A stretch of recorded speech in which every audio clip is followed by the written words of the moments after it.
በዚህ ሳምንት አንድ አፍታ ስለ ጤናችን ዛሬ ብናወራው ደግሞ ምን መሰላችሁ እንደሆነ ለየት ይላል። ደማችንን እርጎ ነው የሚያደርገው ብላችሁ ሰዱት። በዚህ በደም ብዛት ችግር ሲሰቃዩ እኚህ ምልክቶች ይከሰታሉና ልብ ብላችሁ አዳምጡኝ። የመጀመሪያ ራስ ምታት በሽታ አይደለም። ራስ ምታት የብዙ የጤና ችግሮች ምልክት ነው። በዚህ አካባቢ ይሄ ማለት ልክ ምስሉ ላይ እንደምትመለከቱት ይሄ በግራ የሆዳችን አካባቢ ይሄ የጣፊያ ደም ሲበዛ ደም ሲያንስም ከባድ ነው። ከዛ ደግሞ እኔ ሁሌም ቢሆን አጽንኦት ስጡልኝ የምለው ነገር ሰው ሲያወራ ወይ ራሳችሁ ላይ ልታስተውሉ የምትችሉትን ይሄ ምልክቶቹን የደም ብዛት ሲከሰት ምን አይነት ምልክቶች እናስተውላለን የሚሉትንና ይሄንን ቪዲዮ እስከ መጨረሻው ድረስ ከተከታተላችሁት የደም መርጋት ምልክቶችን ነግራችኋለሁ። ዛሬ የምናወራው የጤና ችግር የደም መርጋት ስለሚያስከትል ማለት ነው። ሰላም ጤና ይስጥልን ውድ የኢትዮ ነርሲንግ ስቱደንትስ የዩቲዩብ ቻናል ተከታታዮቻችን፣ እነሆ አንድ አፍታ ስለ ጤናችን የተሰኘው ሳምንታዊ ፕሮግራም ተጀመረ።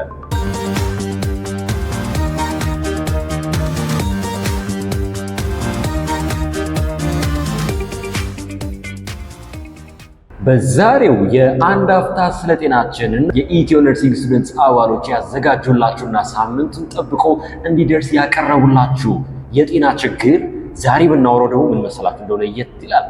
ደማችንን እርጎ ነው የሚያደርገው ብላችሁ ሰዱት። እሺ ማሳው ትረዱኛላችሁ። እርጎ ስል በጣም ነው የሚያወፍረው። ይሄ የብዙ ሰዎች የጤና ችግር ነው። ብዙ ጊዜ እንሰማዋለን፣ ነገር ግን ሰዎች ሳያስተውሉት ምልክቶቹን ባለመረዳታቸው ምክንያት ብዙ የጤና ቀውሶች ሲገቡም ይስተዋላል። ዛሬ የምናወራው ከደም ጋር የተያያዘ የጤና ችግር ምን መሰላችሁ? የደም ብዛት ነው። ስለዚህ ስለ ደም ብዛት ትርጓሜ፣ ስለ ደም ብዛት አይነቶች፣ ከዛ ደግሞ እኔ ሁሌም ቢሆን አጽንኦት ስጡልኝ የምለው ነገር ሰው ሲያወራ ወይ ራሳችሁ ላይ ልታስተውሉ የምትችሉትን ይሄ ምልክቶቹን የደም ብዛት ሲከሰት ምን አይነት ምልክቶች እናስተውላለን የሚሉትንና እናም ደግሞ መፍትሄው ምንድን ነው የሚለውን ነገር ቀለል ባለ መልኩ ለእናንተ ውድ ተመልካቾቻችን አሰናድተን አዘጋጅተን እነሆ ከች ብለናል። እኔ እንደተለመደው ከዛሬው የአንድ አፍታ ስለ ጤናችን ጋር ቆይታ ማደርገው ዮናታን ነኝ። ይህንን ቪዲዮ ሰብስክራይብ፣ ላይክ፣ ሼር በማድረግ እንድትጀምሩት በአክብሮት እንጋብዛችኋለን። በቀጥታ ወደ ዛሬው ወደ ጤና ችግር ደም ብዛት እንመልከተው። በቀጥታ ወደ ቪዲዮ።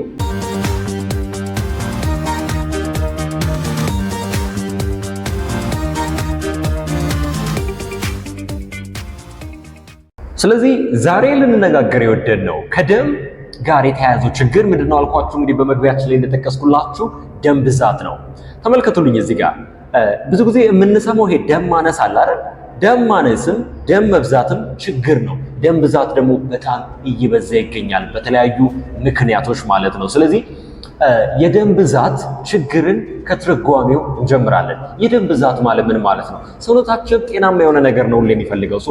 የደም ብዛት ወይም ደግሞ በሜዲካል ቋንቋ ወይም አጠራሩ ምን ይባላል መሰላችሁ? ይሄ ፖሊሳይቴሚያ ብለን የምንጠራው ነው። ታዲያ ትርጓሜውን ሲገልጽላችሁ ይህ የደም ብዛት ማለት ሰውነታችን ውስጥ የሚገኘው ደም፣ ይሄ ማለት ቀይ የደም ህብረ ህዋስ እንደ ደግሞ በጤና አጠራሩ ያው ልጥራላችሁ ሄሞግሎቢን፣ ሄማቶክሪት እና የተለያዩ የደም ህዋሳቶች በከፍተኛ ሁኔታ ጤናማ ከሚባለው መጠናቸው በማለፍ በከፍተኛ ሁኔታ መጠናቸው ወይም ቮሊዩማቸው ከጨመረ ምን ይባላል? የደም ብዛት ይባላል ማለት ነው። ስለዚህ የደም ብዛት ሲባል ትርጓሜው በዚህ መንገድ ልናስተውለው ይገባል ማለት ነው። የደም ብዛት ቀላል ነገር አይደለም። እንደምነግራችሁ ቀላል አይደለም፣ በጣም ከባድ ነው። ይሄ ማለት ሰዎችን ከዚህ ቀደም ለጠቀስኩላችሁ ደሙን ምን መሰላችሁ የሚያደርገው እነዚህ ቀይ የደም ህዋሳት እነ ሄሞግሎቢን እነ ሄማቶክሪት እና የተለያዩ የደም ህዋሳቶች ከመጠናቸው በላይ ወይም ቮሊዩማቸው መጠናቸው እየጨመረ ሲመጣ ምንድን ነው የሚሆነው? ደማችን እየወፈረ ይመጣል።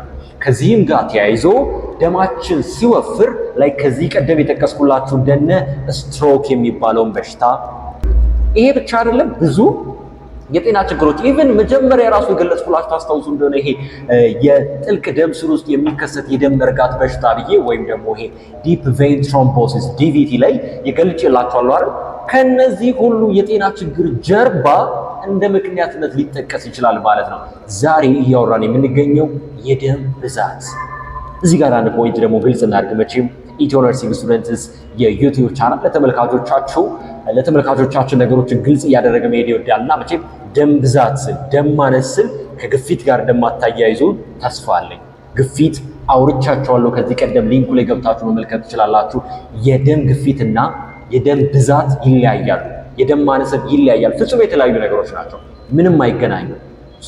የደም ብዛት ስል መጠኑ ቮሊዩሙ ነው እንጂ ግፊት ጋር እያወራው እንዳልሆነ አስተውሉልኝ ማለት ነው። ግድ መልካም። በዚህ መንገድ ትርጓሜውን ካወቅን ይህ የደም ብዛት በሁለት ትልልቅ ቦታዎች ሲከፈል እንሰማለን ወይም እናስተውላለን።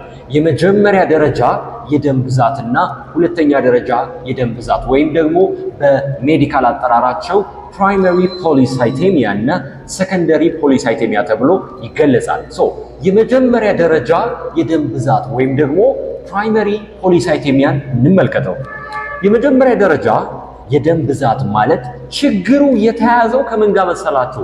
ይሄ የአጥንታችን መቅኔ። በነገራችን ላይ አጥንት ለደም ህዋሳቶች መመረቻ ቦታ ነው። በዋነኝነት ደግሞ ልክ ምስሉ ላይ የምታያቸው የአጥንት ክፍሎች እዛ አካባቢ በሚገኝ ይሄ ቀይ መቅኔ እንለዋለን አይደል? እንደውም ይሄ መቅኔ የከብቱ ላይ ታስታውሳችሁት እሱ በሉት። ለማንኛውም ግን ከዚያ ጋር ተያይዞ ይሄ በቋንቋ አጠራሩ ቦን ማሮ ወይም ደግሞ የአጥንት መቅኔ እሱ ጋር ተያይዞ ከፍተኛ የሆነ ቀይ የደም ህዋስ እናም ደግሞ ደም ሲቆርጠን ብዙ ደም እንዳይፈስ እንዲረጋ የሚያደርግ ተፈጥሯዊ ይሄ ፕላትሌት ብለን የምንጠራው ነጭ የደም ህዋስና የተለያዩትን በጣም በከፍተኛ ሁኔታ ማምረት ሲጀምር ምን እንለዋለን? የመጀመሪያ ደረጃ የደም ብዛት ይባላል ማለት ነው። መልካም። ምክንያቶቹ ብዙ ናቸው። ይሄ ብዙ ጊዜ ከጄኔቲክስ ወይም ደግሞ ይሄ ከዘረመል ጋር ተያይዞ የሚፈጠር ችግር ነው ማለት ነው። ይሄኛው እንደ ምክንያትነት ይጠቀሳል። ታዲያ በዚህ ምክንያት ማለት ነው ምን መሰላችሁ? የቀይ የደም ህብረ ህዋስ በከፍተኛ ሁኔታ ይጨምራል። እንደገና ደግሞ ሰዎች ሲመረመሩ እንሰማቸዋል። እነዚህ በኋላ ገልጽላቸዋለሁ። ሄማቶክሪት፣ ሄሞግሎቢን ከቀይ የደም ህዋስ ጋር ህብረ ህዋስ ጋር ተያይዞ ማለት ነው እነዚህ በከፍተኛ ሁኔታ ይጨምራሉ። ያ ጋር ተያይዞ ደግሞ የሚያሳዩት አንድ ሌላ ፖይንት ምን አለ መሰላችሁ? ይሄ ስጋ ቁጥር ቢሉት ምንን አንዳለ ይባላል ሲበሉዛ ጣፊያን አንዳለ። የጣፊያ መቆጣት ወይም ደግሞ ጣፊያ ከመጠን በላይ ሳይዙ እንዲጨምርም ያደርጋል ማለት ነው። ምክንያቱም አሁን እየተፈጠረ ያለው ነገር በራሱ ጣፊያ ላይ ችግር ስለሚፈጥር፣ እንዴት ካልን ሳይንሱ በጣም ሰፊ ነው። ለማንኛውም ግን እዛች ጣፊያ ላይም ትልቁን ችግር እየፈጠረ ይመጣል ማለት ነው። በአጠቃላይ ግን በነገራችን ላይ እዚች ጋር በጣም ክላሲክ የምትባለው ምልክቱን ልንገራችሁ። ሰዎች በሙቅ ውሃ ከታጠቡ በኋላ በከፍተኛ ሁኔታ ሰውነታቸውን ማሳከክ ያልኳችሁን ሰምታችሁኛል አይደል? ይሄ እንግዲህ ያው ምልክቱን በደንብ እናወራለን በኋላ። ግን እዚህ የመጀመሪያ ደረጃ የደም ብዛት ሲባል ከሚገቡ ነገሮች ውስጥ ብዬ ስለጠቀስኩላችሁ በሞቀ ውሃ ሰዎች ከታጠቡ በኋላ የሰውነት ማሳከክና የተለያዩ ነገሮች ሊያስተውሉ ይችላሉ። በኋላ ምልክቱ ስለሚገልጽላችሁ ችግር የለውም። ያላችሁት ከኢትዮ ነርሲንግ ስቱደንትስ የዩቲዩብ ቻናል ጋር ነው። ይሄንን አንድ አፍታ ስለ ጤናችን የተሰኘው ፕሮግራማችን እነሆ። ይሄ ችግር ኖሮበት መረጃውን መስማት የሚፈልግ ደግሞ በተጨማሪም ደግሞ እውቀቱን ማግኘት የሚጓጉ ብዙ ሰዎች አሉና ለእናንተ አሁን ለምትመለከቱት ብቻ ሳይሆን ሼር አድርጉላቸው። እናንተ ላይክ በማድረግ እና ደግሞ እንዲህ የመሰሉ ጣፋጭ የሆኑ ግልጽ በሆነ መንገድና አቀራረብ የሚቀርብላችሁ የጤና ችግሮችን የምታገኙበት ይህ አንድ አፍታ ስለ ጤናችን ኢትዮ ነርሲንግ ስቱደንትስ የዩቲዩብ ቻናል ነውና ሰብስክራይብ ማድረጋችሁንም አትዘንጉ እንላለን። የመጀመሪያ ደረጃ የደም ብዛት ከምን ጋር የተያያዘ ነው? ከአጥንት መቅኔ ጋር የተያያዘ ችግር ነው ማለት ነው። ተመልከቱልኝ። ሁለተኛው የደም ብዛት አይነት ደግሞ ሁለተኛ ደረጃ የደም ብዛት ወይም ደግሞ ሰከንደሪ ፖሊሳይቴሚያ ይለዋል። ምን መሰላችሁ? ይሄ ችግር የተከሰተው በሰውነታችን የኦክሲጅን ወይም ደግሞ ለሰውነታችን እንግዲህ ቀይ የደም ህብረ ህዋስ ዋነኛ ጥቅሙ ለሰውነታችን ምን ማድረግ ነበር? ኦክሲጅንን ማጓጓዝ ነበር። አሁን ግን ያ ኦክሲጅን እጥረት ሲከሰት ያንን ለማካካስ በማሰብ ሰውነታችን ከፍተኛ የሆነ ቀይ የደም ህብረ ህዋስ እንዲመረት ያደርጋል ማለት ነው። ከዚህ ጋር ተያይዞ ምን አልኳችሁ? ከፍተኛ የሆነ ቀይ የደም ህብረ ህዋስ በዚህ ምክንያት ምን ያደርገዋል ማለት ነው? በሰውነታችን ውስጥ የሚገኘውን የደም መጠን ወይም ቮሊዩሙን እንዲጨምር እንዲበዛ ያደርገዋል ማለት ነው። ስለዚህ ሁለተኛ ደረጃ የደም ብዛት ደግሞ የሚያዘው ሰውነታችን ኦክሲጅን ምን ከማድረጉ ማለት ነው ከማጣቱ ከማነሱ ጋር ተያይዞ ለሱ ምላሽ ከፍተኛውን ምን ይመረታል አልኳችሁ? ቀይ የደም ህብረ ሕዋስ ይመረታል። መልካም። ታዲያ ለዚህ ደግሞ ብዙ ምክንያቶች ይጠቀሳሉ። እስቲ ይሄን ቪዲዮ ስትመለከቱ አንድ ነገር አስተውሉልኝ። ሰዎች በጣም ከፍተኛ ቦታ ሲወጡ ከዝቅተኛ ቦታ ከፍ እያሉ በወጡ ቁጥር ምን እያነሰ ይመጣል? የኦክሲጅን መጠን እያነሰ ይመጣል በአትሞስፈሩ ላይ ወይም ደግሞ በከባቢው አየር ላይ። ከዚህም ጋር ተያይዞ ምን ይሆናሉ ማለት ነው ሰዎች አሁን ያልነው እንዲከሰት ትልቁ ምክንያት። ስለዚህ ከፍታ ቦታ የምትኖሩ ሰዎች ትልቅ ማስጠንቀቂያ ደውል ነው ማለት ነው። ሌላኛው ደግሞ ይሄ በጣም ለረጅም ጊዜ የቆየ ይሄ የመተንፈሻ አካላት ጋር ተያይዞ ያለ የጤና ችግር እንደውም በጤናው ምን ይለዋል? ይሄ ክሮኒክ ኦብስትራክቲቭ ፐልሞናሪ ዲዚዝ እያልን የምንጠራው ይጠቀሳል። ደግሞ መቼም ይሄ ሲጋራ ማጨስ መቼም ያልኩት ለምን እንደው ታውቃላችሁ? ሲጋራ ማጨስ በቃ ገዳይ ነው። ሰውነታችንን በሙሉ የሚያመስቃቅል ለብዙ የጤና ቀውሶች የሚዳረግ ነው። እስካሁን እንግዲህ የመጀመሪያው አህዱ ብለን ከጀመርን ይሄ ስለ አንድ አፍታ እንኳን ሲጀምር ካወራበት ጊዜ ጀምሮ ሲጋራ ማጨስ በዚህ ምክንያት ነው፣ ሲጋራ ማጨስ ይሄን በሽታ ያመጣል እያልን ዛሬም አለ። ስለዚህ ሲጋራ የሚያጨሱ ሰዎች በተጨማሪ ደግሞ ከልጅነት የልብ ህመም ጋር ተያይዞ እና በመሳሰሉት ሁኔታ ሁለተኛው ደረጃ የደም ብዛት እንዲከሰት ያደርጋል። አሁን የጠቀስኩላችሁ ምክንያቶች ምንድነው የሚያደርጉ አልኳችሁ? የኦክሲጅን መጠን እንዲያንስ ያደርጋል። ለዚህ ምላሹ ከፍተኛውንም እንዲመረት ያደርጋል። ቀይ የደም ህብረ ሕዋሳቶች እንዲመረቱ ያደርጋል። እንደውም አንድ ሆርሞን አለች ታዋቂ ኢሪትሮፖየቲን ሆርሞን እዚህ ጋር ትልቁና ጉልህ ሚና ትጫወታለች። ስለዚህ አሁን የደም ብዛትን ትርጓሜን አውቅን፣ አይነቶቹን አየን፣ ምልክቶቹን ልናወራ ነው። አሁን በደንብ እዚህ ጋር ንቅት በሉልኝና ስሙ። ምክንያቱም ምልክቶቹን ስታስተውሉ ብዙ ነገሮች ሰው ላይ ልታዩ ትችላላችሁ፣ ራሳችሁ ላይ ልታዩ ትችላላችሁ፣ ብዙ ነገር ይረዳችኋል። ስለዚህ የመጀመሪያው ምልክት ከምን ጋር የተያዘ መሰላችሁ? እንግዲህ ገና ስጀምር ምን ብያለሁ? ዛሬ የምናወራው የጤና ችግር ደማችንን እርጎ ነው የሚያደርገው ወይም ደግሞ በጣም ወፍራም እንዲሆን ያደርጋል ብያችኋለሁ። ከዚህም ጋር ተያይዞ ምን ይከሰታል መሰላችሁ? ይሄ የደም ፍሰቱን እንዴት ነው በጣም የወፈረ ነገር በቲዩብ ውስጥ ወይም ደግሞ በጎማ ውስጥ ለማለፍ በጣም ችግር ነው አይደል? ስለዚህ የደም ዝውውር ስርዓታችንን ምን ያደርገዋል? ያዛቧል ወይም ይቀንሰዋል። ከዛም ጋር ተያይዞ ሰዎች በዚህ በደም ብዛት ችግር ሲሰቃዩ እኚህ ምልክቶች ይከሰታሉና ልብ ብላችሁ አዳምጡኝ። የመጀመሪያው የራስ ምታት። ሁሌም ነው እንግዲህ እንድታስተውሉ ፈልገው ፖይንት፣ ራስ ምታት በሽታ አይደለም። ራስ ምታት የብዙ የጤና ችግሮች ምልክት ነው። ያዙልኝ። የማዞር አይነት ስሜት፣ ከፍተኛ የሆነ ደም ግፊት፣ በተጨማሪም ደግሞ ይሄ የጡንቻ በቀላሉ ምን አለማለት፣ አለመዘረጋጋት፣ ሪላክስ አለመሆን፣ እኚህ ምልክቶች አሉ። ይሄ ብቻ አይደለም። በከፍተኛ ሁኔታ ቀይ የደም ህብረ ሕዋሳቶች እየተመረቱ ነው አልኳቸው አይደል? ከዚህ ጋር ተያይዞ ሰዎች ሰውነታቸውን በጣም ያሳክካቸዋል። ስፔሻሊ ደግሞ መቼ ብያቸዋለሁ? በሞቀ ውሃ ሰዎች ገላቸውን ከታጠቡ በኋላ በከፍተኛ ሁኔታ ሰውነታቸውን ያሳክካቸዋል። ቀላል ነገር አይደለም። የሰውነት ማሳከክም የጤና ችግር ነው ማለት ነው።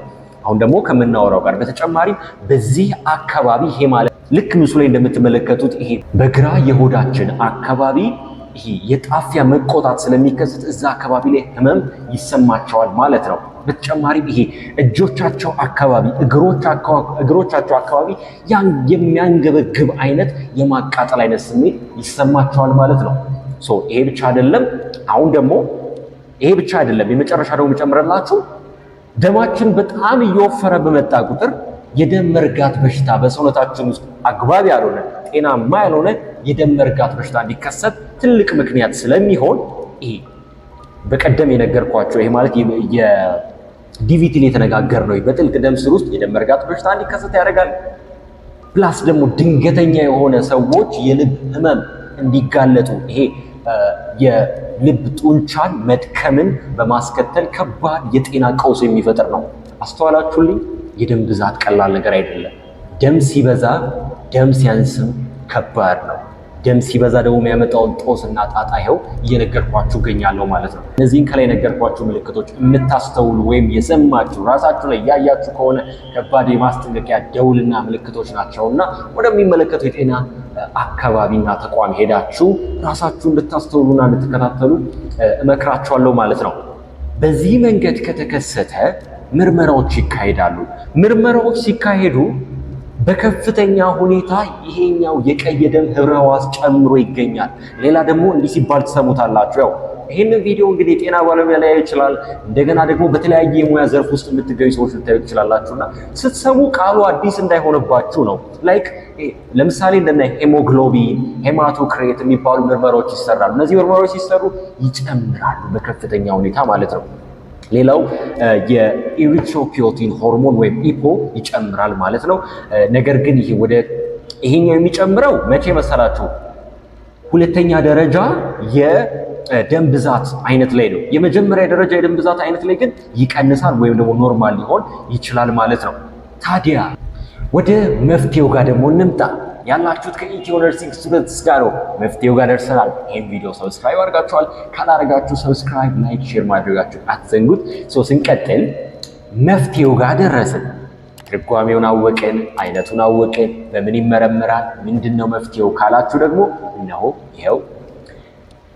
መፍትሄው የሚወሰነው ከአይነቱ ጋር ተያይዞ ነው። ቅድም የነገርኳችሁ ይሄ ማለት የዛ የአጥንት መቅኔ ራሷ አጥንት እንግዲህ ለደም ህብረ ሕዋሳቶች መመረቻ ቦታ ናቸው ብዬ ከነገርኳችሁ የዛ ጋር ተያይዞ የተፈጠረ ችግር ከሆነ በዚህ መንገድ መፍትሄ ይሰጠዋል። የሚመለከተው የጤና ባለሙያ የተለያዩ ምርመራዎችን ካደረገ በኋላ ይሄንን ሲናገር እንሰማለን ወይም እናስተውላለን። የመጀመሪያው ደረጃ እንደሚደረግ ታውቃላችሁ። ይሄ የመጀመሪያ ደረጃ የደም ብዛት ከተከሰተ በመጀመሪያ የሚደረገው ደም ይደፋል። አይገርምም? ቢያንስ በመደበኝነት ማለት ግማሽ ሊትር የሚደርስ ደም በመደበኝነት መደፋት ይጀምራል። አንደኛውና የመጀመሪያው ሕክምና ይሄ ነው። ከዛ በኋላ አሁን ከዚህ ቀጥሎ የምጠራው መፍትሄና የሕክምና መፍትሄዎች አሉ ማለት ነው። እንደነ ሃይድሮክሲ ዩሪያ። ይሄ ደግሞ ቅድም የጠራውላችሁ ይሄ ከአጥንት መቅኔ ችግር ጋር ተያይዞ እሱ በከፍተኛ ሁኔታ እያመረተ ነው አይደል? እሱን ቀስ በል ቀንስ የሚለው መድኃኒት ይሰጣል። እንደነ ሃይድሮክሲ ዩሪያ ይባላል። በተጨማሪም ደግሞ የደም መርጋቱን ለመከላከል በዝቅተኛ መጠን ይሄ አስፕሪን ይሰጣል ማለት ነው። ታዲያ እነዚህ ነገሮች ስነግራችሁ የሚመለከቱ የጤና ባለሙያ ከመረመረ በኋላ ነው እንጂ በራሳችሁ ምንም አይነት ነገር እንድታደርጉ አይደለም ማለት ነው። ስትሰሙ ግን አዲስ እንዳይሆንባችሁና ግንዛቤውን ማስጨበጥ ነው የዚህ ቪዲዮ ዋና ዓላማ። ስለዚህ እነዚህ ነገሮች አሉ። ሰዎች በከፍተኛ ሁኔታ ውሃ እንዲጠጡ፣ ራሳቸውን ሃይድሬት እንዲያደርጉ ይመከራል።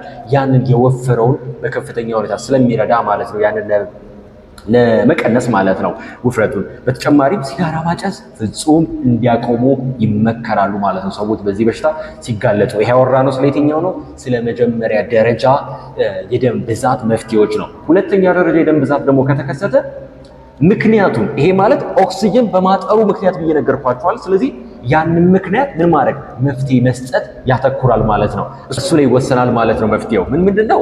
የኦክሲጅን ቴራፒ ወይም የኦክሲጅን ሕክምና ይሰጣቸዋል። በተጨማሪም እዚህ ጋርም ሲጋራ ማጨስ ፍጹም መከልከል እንዳለበት ይነገራቸዋል። በተጨማሪም ደግሞ ይሄ ለከፍተኛ ቦታ ላይ የሚኖሩ ሰዎች ካሉ እሱን በተለያየ መንገድ ማኔጅ በማድረግ ቦታቸውን እንዲቀይሩ በማድረግ ምክንያቱም ነው መናከመው ብያቸዋለሁ እዚህ ጋር። ምክንያቱም ኦክሲጅን የሚያሳጥሩ ምክንያቶችን ባከምን ቁጥር ይሄ ሁለተኛው ደረጃ የደም ብዛት ከሆነ ማከም ስለሚቻል ማለት ነው። ታዲያ በዚህ መንገድ ካስተዋልን እዚህ ጋር አንድ ፖይንት ልንገራቸው።